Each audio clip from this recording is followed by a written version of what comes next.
앞뒤 좌우에 계신 분들과 함께 인사 나누시겠습니다. 샬롬. 특별히 오늘 어버이 주일인데 우리 부모님 되신 어버이들께 샬롬입니다. 잠깐 기도하시고 말씀 받겠습니다. 아버지 하나님 감사합니다. 오늘은 특별히 어버이 주일로 지키면서 저희들에게 정말 귀한 아버지를 주시고 어머니를 주시고 우리가 오늘에 있기까지 우리의 생명을 지켜주신 하나님의 은혜에 감사를 드립니다. 룻기를 통하여서 끊을 수 없는 사랑이라는 제목으로 말씀을 드릴 때 정말 우리가 부모들에게 어떠한 사랑을 받았고 또 앞으로 연로하시고 또 병들어 쇠약하신 우리 부모님들께 어떠한 사랑으로 효도해야 되는지 오늘 끊을 수 없는 사랑이라는 제목으로 말씀하여 주시옵소서. 저희가 듣겠나이다. 예수 그리스도의 이름 받들어 기도하옵나이다. 아멘. 할렐루야. 우리가 어버이 주일을 맞이하면서 효에 대해서 생각하지 않을 수가 없는데 이 한자의 효자를 보게 되면 특이하게 생겼죠. 이게 원래 그 연로하신 어머니를 등에 업고 가는 아들의 모습, 그것을 형상화한 것이 효자라고 합니다. 어렴풋이 맞는 것 같지요? 옛날에 그 중국의 어떤 마을에 효심이 지극한 아들과 또 연로하신 홀로 되신 어머니가 함께 살고 있었는데 이 연로하신 어머니에게 소원이 한 가지 있었대요. 임금님의 용상을 내가 직접 한번 보는 것이 소원이다. 그런데 임금님의 용상을 마음대로 원한다고 볼 수가 있겠습니까? 기다리고 있는데 한 번은 그 이웃 마을에 임금님이 행차하신다는 소식을 들은 거예요. 그래서 효심이 지각한 이 아들이 아침에 일찍 어머니를 등에 업고, 어디는 등에 업었다 그러고 어디는 지게에 업었다 그러고, 등에 어머니를 업고 새벽부터 50리나 떨어진, 그럼 20km 아닙니까? 20km나 떨어진 그 마을에 어머니를 업고 직접 걸어가서 아침 일찍부터 걸어가서 어머니의 소원대로 임금님이 행차하실 때 그 용안을 보여드렸다. 그래서 그 아들의 모습을 형상해가지고 효가 되었다는 거예요. 동양에서 효의 개념은 연로하신 어머니를 등에 업고 가는 아들의 모습에서 유래가 되었다면 우리 성경적인 효는 어디서 유래가 되었겠습니까? 홀로 되신 시어머니를 며느리가 끝까지 떠나가지 않고 붙잡는 데서 유래가 된 거예요. 바로 오늘 룻기에 나오는 룻이 그렇습니다. 과연 무엇이 이 룻으로 하여금 그의 시어머니 나오미를 끝까지 떠나가지 않고 붙잡게 하였는지 오늘 주시는 말씀, 어버이 주일에 주시는 말씀, 끊을 수 없는 사랑이라는 제목으로 우리 함께 은혜 나누겠습니다. 첫 번째, 효도할 조건이 없어도 효도하는 것이 성경적인 효입니다. 우리 14절 말씀을 함께 읽습니다. 14절 시작. 그들이 소리를 높여 다시 울더니 오르바는 그의 시어머니에게 입맞추되 룻은 그를 붙쫓았더라. 아멘. 나오미라는 사람이 나와요. 그런데 나오미에게는 두 명의 며느리가 있었는데 첫째 며느리는 오르바, 둘째 며느리는 룻이었습니다. 그에게 두 아들이 있었는데 말론과 기련이라고. 그런데 두 아들이 그만 자식, 손주들도 놓지 못하고 죽어버리게 됩니다. 그러니까 시어머니 나오미가 두 며느리에게 이렇게 말해요. 너희는 각기 너희 어머니 집으로 돌아가라. 그러면 곧바로 순종을 해야 되는데 며느리들이 끝까지 우리는 어머니를 떠나지 않고 어머니를 따라가겠습니다. 이렇게 대답하는 거예요. 여러분들 생각하기에 이 오르바와 룻 두 며느리가 착한 며느리 같습니까? 나쁜 며느리 같습니까? 어머니가 떠나가라 그러는데, 홀로 되신 시어머니가 떠나가라 그러는데 끝까지 떠나가지 않고 따라가는 며느리, 착하고 좋은 며느리인 줄 믿습니다. 제가 이걸 가만 마음속으로 묵상하면서 생각하게 되는데, 아니 어디 세상에 이런 며느리가, 이런 고부지간이 어디에 있겠습니까? 여기 성경에 보게 되니까 시어머니는 며느리에게 너희 친정으로 돌아가라 이렇게 자꾸만 떠밀게 되는데, 그런데 며느리들은 끝까지 우리는 어머니를 떠나가지 않고 따라가겠습니다. 계속해서 따라가는 거예요. 아니 세상에 이런 며느리와 이런 시어머니가 어디 있겠어요? 이거 현실적으로 볼 때는 반대 아니겠습니까?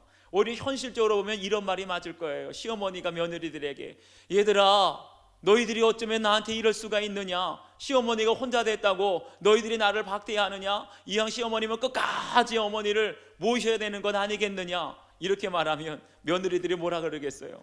아니 어머니, 이제 우리 남편도 죽고 자식도 없는데 피 한 방울 섞이지 않는 어머니를 우리가 왜 섬깁니까? 이렇게 하면서 떠나가는 것이 현실적으로 맞지 않겠어요? 요즘에 우리 세태를 보여주는 말이 있다고 합니다. 어르신들 사이에 하는 말이 뭐냐 하면 죽을 때까지 자식들에게 유산을 다 물려주면 절대로 안 된다고. 그래서 왜 유산을 물려주면 안 됩니까? 유산을 물려주게 되면 그 순간부터 자식들이 연락을 끊고 찾아오지를 않는다는 거예요. 그래도 뭔가 부모님들에게 받을 게 있어야지, 땅을 받든지 집을 받든지 돈을 받든지 받을 게 있을 때는 어버이날이 되고 명절이 되면 선물 사들고 찾아오지 말라 그래도 그렇게 찾아오게 되는데, 이제 받을 게 없으면, 다 받아가지고 받을 게 없으면 연락을 아예 끊어버리고 찾아오지도 않는다는 거예요. 그래서 요즘에 어르신들이 나이가 들도록 악착같이 재산을 품에 꼭 끌어안고 있다는데, 이게 정말 너무나 안타까운 현실 아닙니까? 그런데 그런 현실에 비해서 오늘 말씀에 보면 이 나오미도 며느리들에게 떠나가라, 또 며느리들은 우리는 어머니 떠나가지 않고 따라가겠습니다. 시어머니도 좋은 시어머니고 며느리들도 착하고 정말 좋은 며느리들 아니겠습니까? 그런데 여러분 보세요. 나오미가 두 며느리들에게 계속해서 돌아가라 돌아가라. 그러니까 어떻게 돼요? 여기 보니까 오르바는 그의 시어머니에게 입맞추되 룻은 그를 붙쫓았더라. 여기서 입맞췄다라는 것은 이제 시어머니에게 하직 인사드리는 거예요. 마지막으로 공손하고 정중하게 이별의 인사를 드리는데, 그런데 룻은 어떻게 했다고요? 룻은 보니까 그를 붙쫓았더라. 이 붙쫓았다라는 말을 히브리어로 보니까 따바크라고 하는데, 이 따바크라고 하는 말은 어떤 물건이 딱 달라붙어 가지고 절대로 떨어지지 않는 상태, 그걸 따바크라 그래요. 그게 붙쫓는다는 거예요. 다시 말하면 무슨 말이에요? 룻이 어머니를 따라가고 어머니를 공경하는데 그냥 형식적으로 신용만 하는 것이 아니라 내 마음을 다해서 전심으로 진심으로 시어머니를 믿고 따랐다는 거예요. 그런데 여러분 보세요. 우리가 인간적으로 볼 때, 세상적으로 보게 될 때 그 당시에 과연 며느리 룻이 시어머니 나오미를 따라갈 상황이 됐는지, 따라갈 필요가 있었는지 생각해 볼 필요가 있어요. 아무리 봐도 룻에게는 시어머니를 따라갈 이유도 없고 필요도 없었어요. 그래서 김양재 목사님이 쓰신 책 중에 내 인생 최고의 선택이라는 책에 있는데 거기 룻기의 이야기가 나옵니다. 거기에 보게 되면 이 목사님이 나름대로 룻이 그 시어머니 나오미를 따라가지 않아도 되는 이유를 수십 가지가 되겠지만 그 중에 7가지를 정리를 하셨어요. 근데 그 중에 3가지만 제가 소개를 하면 이렇습니다. 룻이 시어머니를 따라가지 않아도 되는 이유, 첫 번째, 당시에는 남편이 죽으면 고향으로 돌아가던 것이 관행이었다고 합니다. 이제 남편이 죽었으니까. 그렇기 때문에 시어머니를 따라서 유대 땅으로 가지 않아도 며느리에게는 전혀 잘못이 없는 거예요. 두 번째, 게다가 룻은 모압 족속이었습니다. 그 당시 유대 사람들은 모압 족속을 개만도 못한 사람으로 취급을 했다는 거예요. 그렇기 때문에 만약에 룻이 시어머니를 따라서 유대 땅에 가게 되면 얼마나 인종차별이 심했겠습니까? 인간 이하로 대우했을 거예요. 그러니까 안 따라가도 괜찮습니다. 마지막 3번째 이유는 뭐냐? 룻에게는 시어머니 나오미를 따라갈 아무런 명분이 없었다는 거예요. 왜 그래요? 남편도 죽었지, 자식도 없지, 거기에다가 시어머니 나오미는 돈 한 푼 없어요. 물려줄 재산도 없고 유산도 없어요. 그렇기 때문에 룻에게는 시어머니 나오미를 따라갈 이유가, 효도할 이유가 하나도 없었습니다. 뭐 재산을 받기 위해서 특별히 시어머니가 정말 며느리에게 특별한 사랑을 베풀어 가지고 인격이 뛰어나 가지고 믿음이 뛰어나 가지고 따라간 것이 아니라는 거예요. 인간적으로 보건대는 도저히 시어머니를 따라갈 필요도 효도할 필요도 없지만, 그럼에도 불구하고 끝까지 붙잡는 것, 따라가면서 효도하는 것, 이것이 성경적인 효도의 모습인 줄 믿습니다. 세상에서는 유산만 다 받아도 받을 것이 없으면 부모와 자식의 인연을 끊고 그냥 멀리 종족을 감춰버리는 것이 세상의 도리라고 한다면, 성경에서 말하는 효도는 뭐예요? 내가 따라갈 필요도 없고 효도할 이유도 공경할 이유도 하나도 찾을 수 없지만 끝까지 딱 달라붙어서 따라가며 효도하는 것, 그것이 성경이 오늘 저희들에게 말씀하는 효인 줄 믿습니다. 여러분 적용해 보세요. 여러분은 왜 부모님께 효도하고 있습니까? 재산 때문입니까? 유산 때문입니까? 또 반대로 나는 왜 부모님을 공경하지 않는지 돌아보세요. 사랑을 받지 못했습니까? 버림받았습니까? 유산이 없습니까? 성경에서 말하는 건 조건 때문에 효도하는 것이 아니라는 걸 꼭 기억하시길 바랍니다. 두 번째, 진정한 효도는 믿음이 있을 때 가능하다는 겁니다. 우리 16절과 17절 말씀을 함께 읽어봅니다. 시작. 루시 이르되 내게 어머니를 떠나며 어머니를 따르지 말고 돌아가라 강권하지 마옵소서. 어머니께서 가시는 곳에 나도 가고 어머니께서 머무시는 곳에서 나도 머물겠나이다.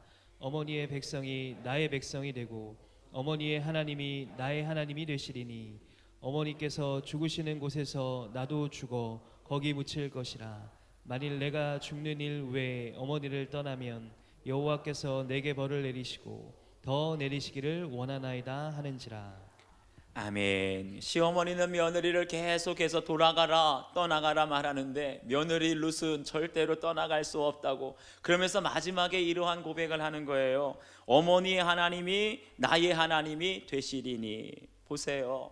아마 룻이 몇 년간은 이 시어머니 나오미와 함께 생활하면서 어머니의 믿음을 보았을 것입니다. 그래도 시어머니 나오미가 유대 베들레헴 땅에 살다가 모압 땅에 올 때는 뭔가 양식을 위해서 먹고 살기 위해서, 잘 먹고 잘 살기 위해서 모압으로 이사를 왔을 거예요. 그런데 모압에 왔다가 남편을 잃어버리죠. 거기다 두 아들까지 다 잃어버리게 되는데 재산까지 다 망하고 쫄딱 망해버린 거예요.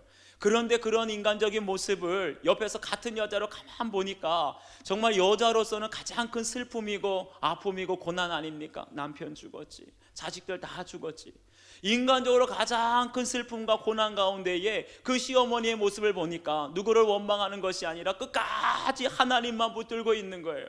그런데 그 믿음을 보니까 이 모압 여인 룻에게 없었던 믿음이 생깁니다. 어머니의 믿음이 나의 며느리의 믿음이 되니까 어떻게 고백해요? 어머니의 하나님이 나의 하나님이 되시리니. 할렐루야.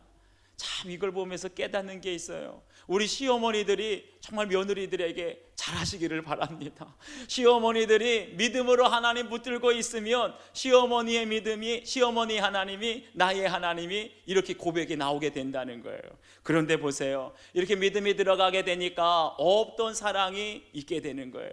믿음이 들어오게 되면 불효자와 같은 사람도 효자로 바뀌게 될 줄 믿습니다. 룻에게는 어머니를 따라갈 효도하고 공경할 만한 이유 하나도 없었어요. 그렇지만 다만 한 가지, 이 시어머니 나오미가 그렇게 환난을 당하고 남편을 잃고 아들들 다 잃고 재산 다 쫄딱 망했는데도 불구하고 끝까지 하나님만 바라보는 그 믿음이 누구에게요? 이제 사랑하는 며느리가 시어머니를 바라보면서 시어머니의 믿음이 며느리에게, 나오미의 하나님이 룻의 하나님이 되니까 내가 어머니를 죽기까지 절대로 떠나지 않겠습니다. 할렐루야. 이것이 바로 어떠한 상황에서도 끊을 수 없는 사랑의 관계가 되어진 줄 믿습니다. 이것이 무엇 때문에 생긴 거예요? 바로 믿음 때문에. 믿음의 가장 아름다운 모습이 바로 이 모습인 줄 믿습니다. 우리가 알고 보면 효도도 믿음이 없이는 불가능하다는 거예요. 아무리 효심이 지극한 며느리라고 할지라도 홀로 되신 어머니 불쌍하다 돌보는 데는 한계가 있어요. 우리가 아무리 도덕과 윤리로 부모님을 섬기는 것 같지만 죽을 때까지 모실 수는 없는 거예요. 오히려 도덕과 윤리를 뛰어넘는 것이 무엇입니까? 바로 그것은 믿음이라는 거예요.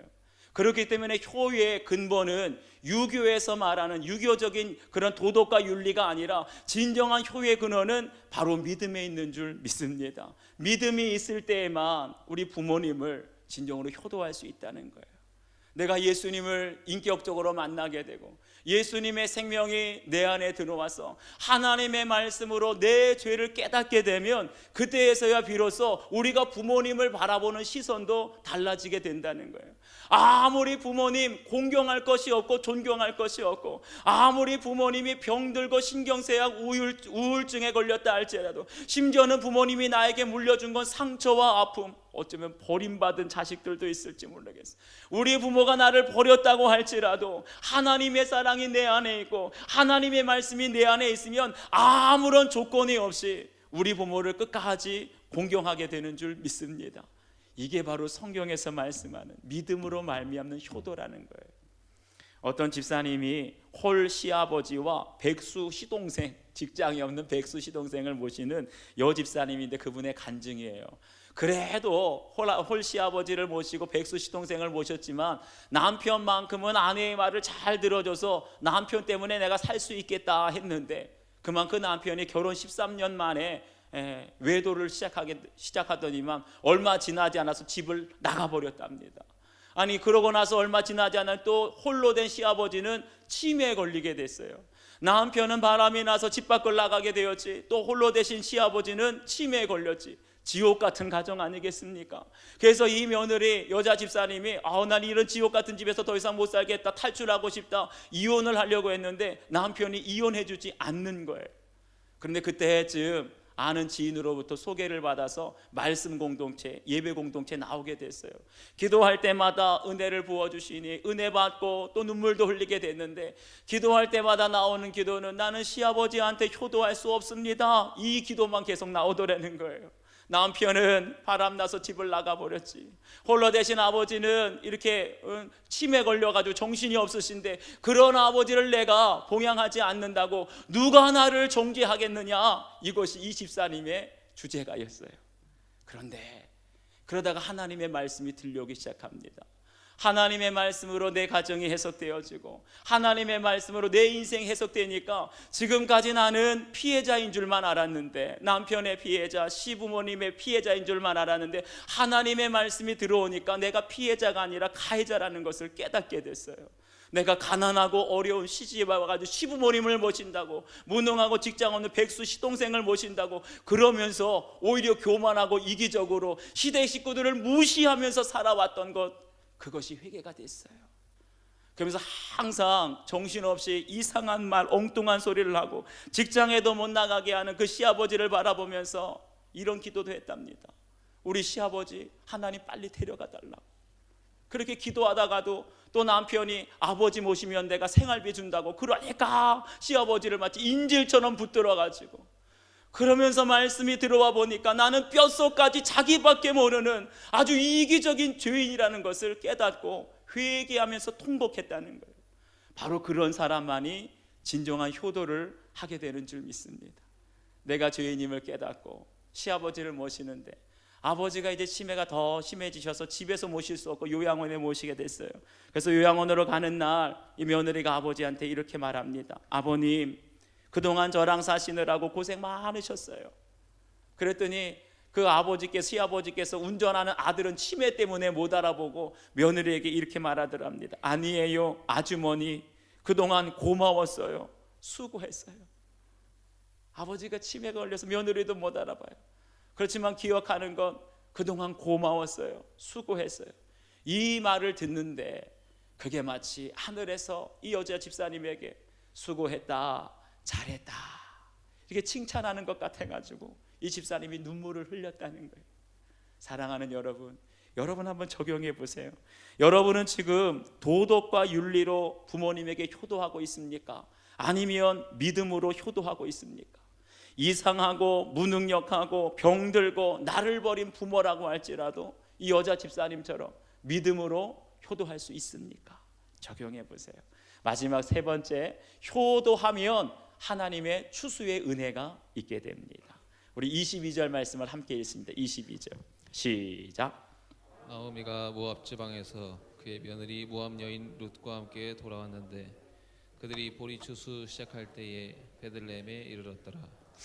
아멘. 룻기 1장 1절 시작할 때를 보게 되면 이 나오미와 그의 남편 엘리멜렉이 유다 땅 베들레헴을 왜 떠나게 됐느냐? 그 땅에 흉년이 왔다는 거예요.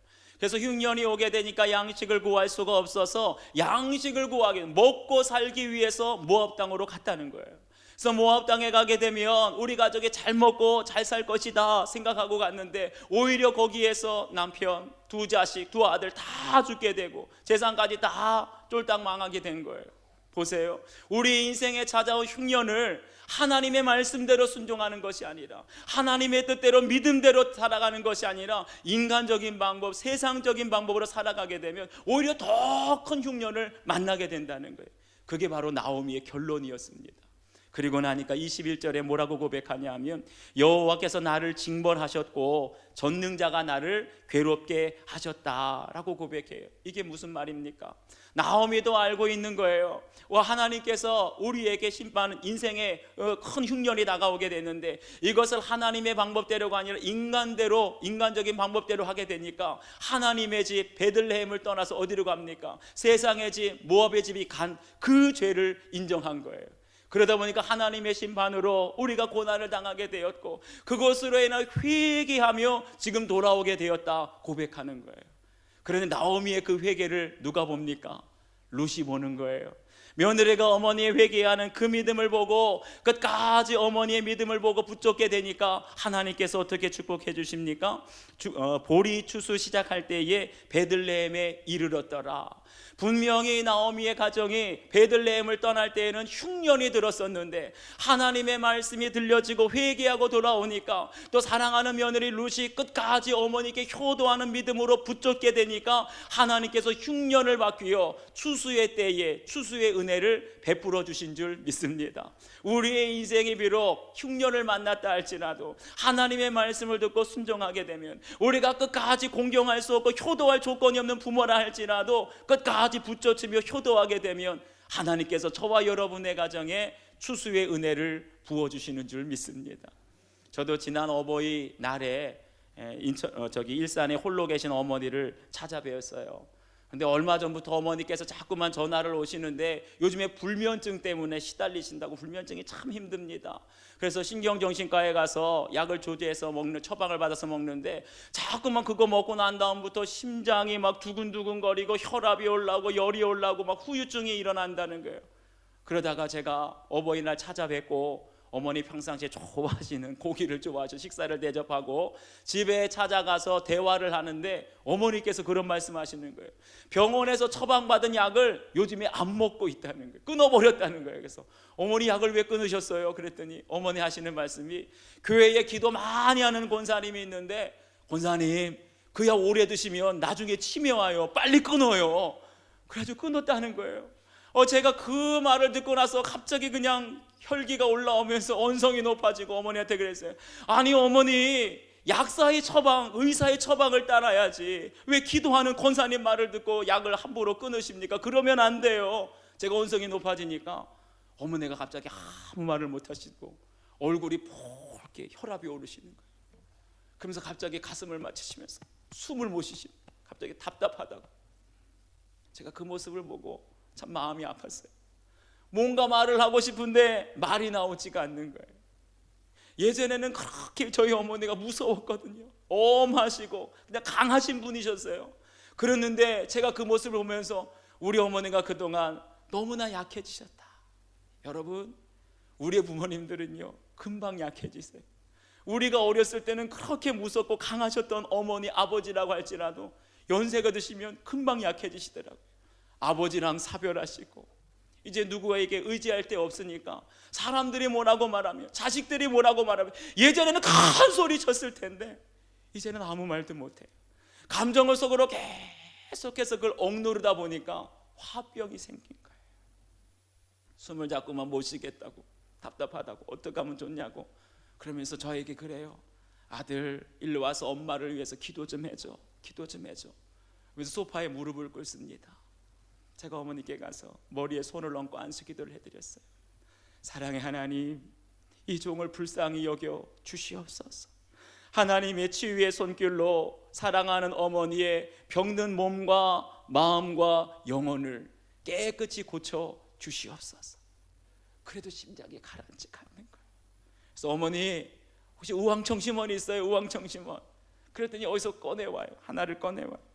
그것을 드시고 나서 급하실 때는 심장이 두근거리시고 호흡이 가빠지실 때는 이거 상비약으로 드세요. 우황청심은 또 있어요. 그랬더니 이게 마지막이래요.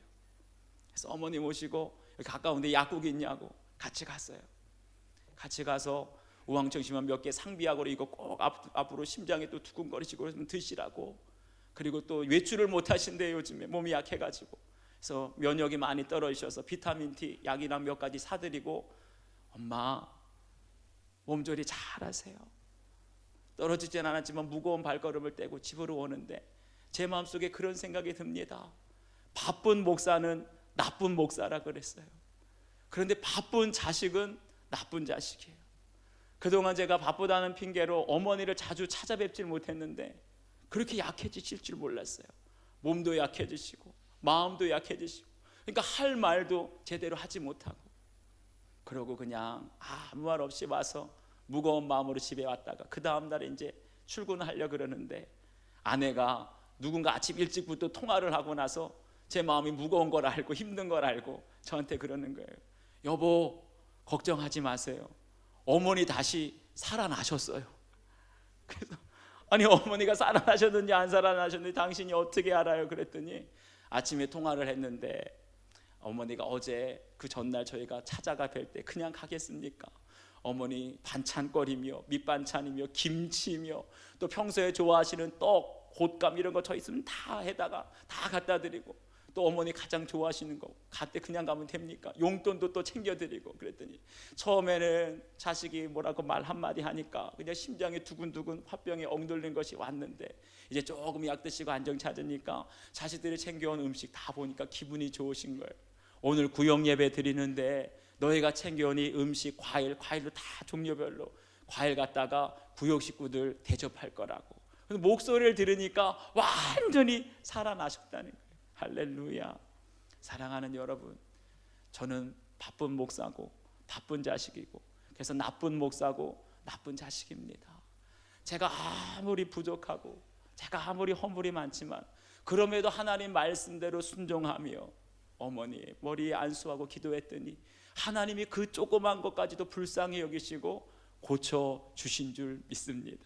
그게 바로 작은 추수의 열매가 아니겠습니까? 하나님께서 신명기 5장 16절을 보면 저희들에게 이렇게 말씀하세요. 내 부모를 공경하라. 그리하면 내 하나님 여호와가 내게 준 땅에서 내 생명이 길고 복을 누리리라. 아멘. 하나님께서는 부모를 공경하는 자녀에게 복 주시는 줄 믿습니다.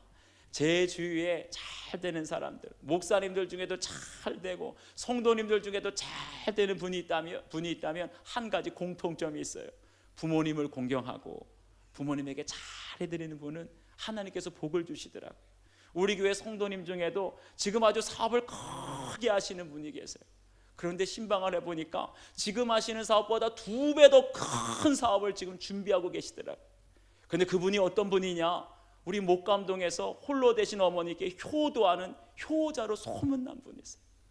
하나님은 우리의 연로하신 어머니, 우리의 홀로 되신 부모님, 요양병원에 있고 투병하는 부모님이라고 할지라도 그분들을 말씀하신 대로 아무리 공경할 게 없고 효도할 이유가 없다 할지라도 하나님의 말씀대로 믿음으로 공경하게 되면 사람은 기억하지 못해도 하나님은 기억하실 줄 믿습니다.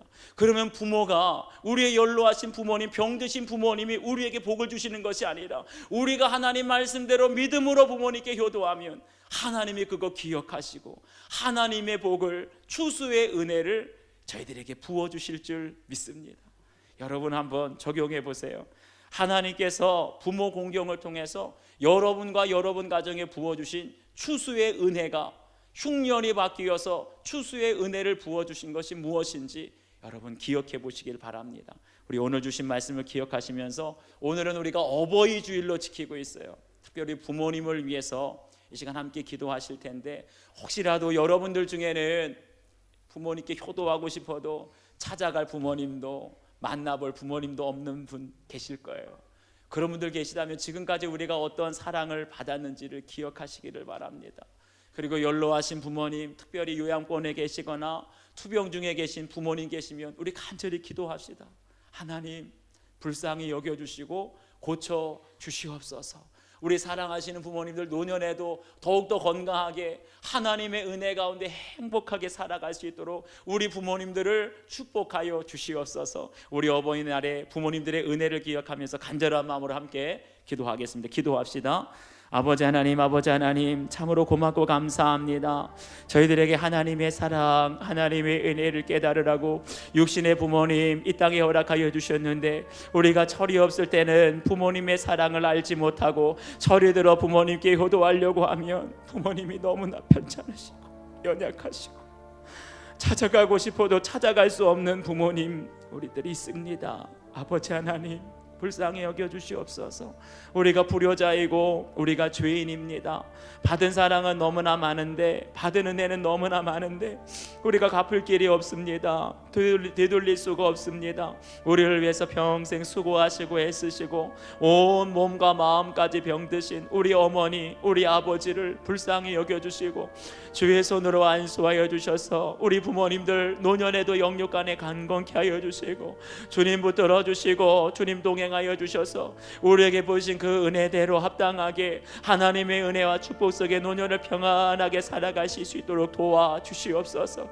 우리가 이 땅에 만나볼 수 없는 천국에 계신 부모님이 계시다면 그 은혜를 기억할 때마다 늘 감사하는 가정이 되게 하여 주시고, 천국에 계신 부모님이 우리에게 베푸르신 은혜와 사랑을 기억할 때 우리에게 아직 남아있는 믿음의 부모가 있습니다. 교회 어른들이 있습니다. 그들을 내 부모처럼 더 사랑하고 섬겨줄 수 있는 우리 아름다운 신앙의 공동체가 될 수 있도록 도와주시옵소서. 아버지 하나님, 고맙고 감사합니다. 우리 부모님의 은혜를 평생 늘 생각하고 기억하고 찾아뵙고 인사드려야 되는데, 어리석고 부족한 저희들이, 정말 불효자와 같은 저희들은 1년에 한 번 어버이 주일만 간신히 생각합니다. 하나님, 불쌍히 여겨주시고 용서하여 주시옵소서. 세상에서는 부모에게 받을 것이 없으면 찾아가지도 연락하지도 않는다고 하는데, 오히려 성경에서 말씀하는 효의 근본은 효도할 것이 없고 따라갈 이유가 없어도 끝까지 믿음으로 붙잡는 신앙과 그 효도가 하나님께서 기뻐하시는 효인 줄 믿습니다. 우리도 룻처럼 우리가 아무런 따라갈 이유 없는 나오미와 같은 우리의 어머니, 우리의 아버지, 우리 부모님들을 끝까지 따라가며 효도하게 될 때 하나님의 약속하신 축복, 건강할 것이고 이 땅에서 복을 누릴 것이다, 그 말씀대로 이루어지는 주의 사랑하는 백성들, 가정이 다 될 수 있도록 도와주시옵소서. 감사드리옵고 예수 그리스도의 이름 받들어 기도하옵나이다. 아멘.